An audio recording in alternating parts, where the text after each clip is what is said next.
Morning.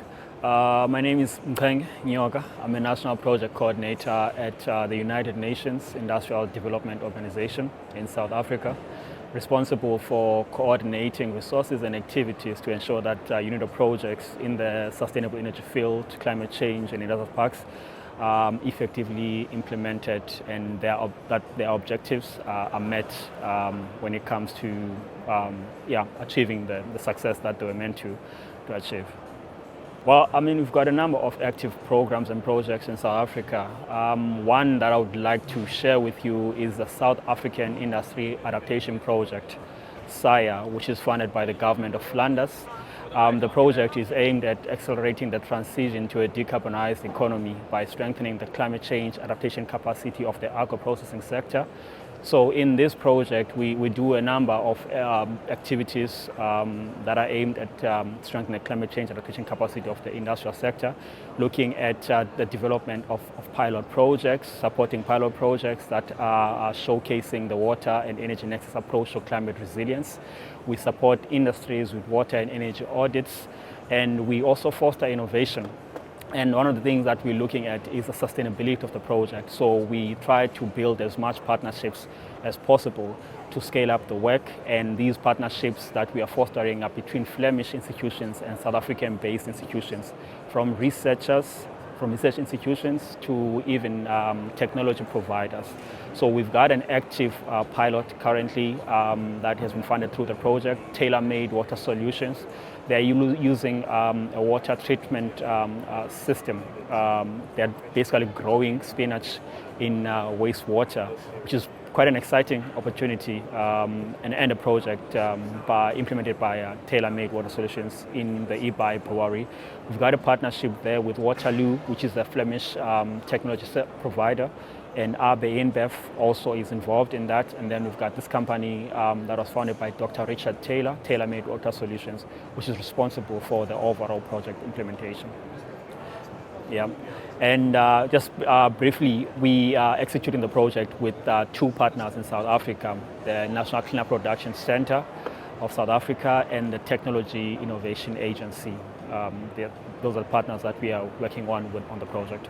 Well, regionally, we've got one active project that I can speak on. It's the Energy Efficient Lighting and Appliance Project, which is currently being implemented in the Eastern and Southern African region, focusing on 21 countries. The overall objective of the project is to support the development of vibrant energy markets for energy efficient lighting and appliances. So in this project, we do a number of broad activities focusing on key areas. One is to look at regional integration, supporting policies and frameworks for regional integration, and also looking at market incentives to promote uptake of energy efficient lighting and appliances. Also on policy, we are looking at harmonized minimum energy performance specifications for selected products.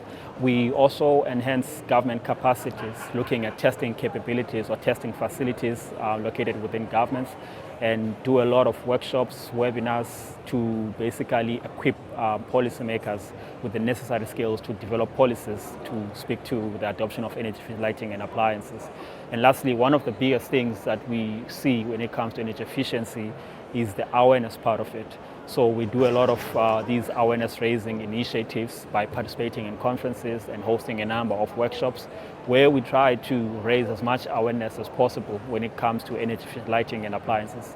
The overall goal is to basically reduce electricity consumption and demand, and basically would then lead to the reduction of greenhouse gas emissions. So that's what we're currently doing. Well, regionally, you'd find that, countries are at different states of development. You've got your more developed economies and your least developed economies. So you can imagine that comes with different priorities, right? So you'd find that to basically promote regional integration, you still need to work out those priorities and get everyone in the same boat. What might work for South Africa might not necessarily work for another country. So you need to keep that in mind, and basically promoting dialogue between countries and knowledge sharing is one of the things that we are trying to do through the ELA project.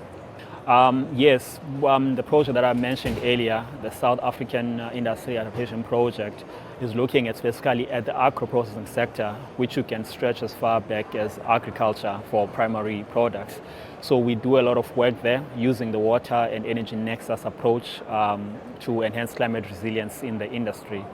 Looking at water efficiency, energy efficiency, and the application of renewable energy to improve the adaptation capacity of the industry of that sector, and the role of innovation, the role that innovation has to play there to look at how we can minimize water usage, how we can minimize energy usage, and how we can also use renewable energy to decentralize our renewable energy our energy supplies to affected industries, especially in the case of South Africa when you're looking at load shedding. A lot of industries, including the agri industry, is very much affected by that. So the role of renewable energy then becomes very important to increase or enhance the resilience of that particular sector. Well, I mean, as you said, there's a lot that I can think of right now. One of the things that I could say, we do a lot of work around industrial parks, right? They host a number of industries and sectors, agro-processing being the most affected. And you've got also your steel and iron industry, in light of things like CBAM coming into play, that will most likely be affected by climate change and basically carbon trading and taxes. So that's one of the focuses of UNIDO. We are developing a project around decarbonizing the steel and iron industry to help it basically respond to the carbon taxes that we see coming through. CBAM is one of them. And we are looking at transitioning that industry so that it becomes competitive. And I think there's certain studies that have been released that projected that Africa will be losing a lot of money due to the introduction of such mechanisms. So there's a need for us to really transition. So our work as UNIDO is to really help with that in South Africa. And it's a project that is in the pipeline, and we hope that we get to implement it to help the industry transition.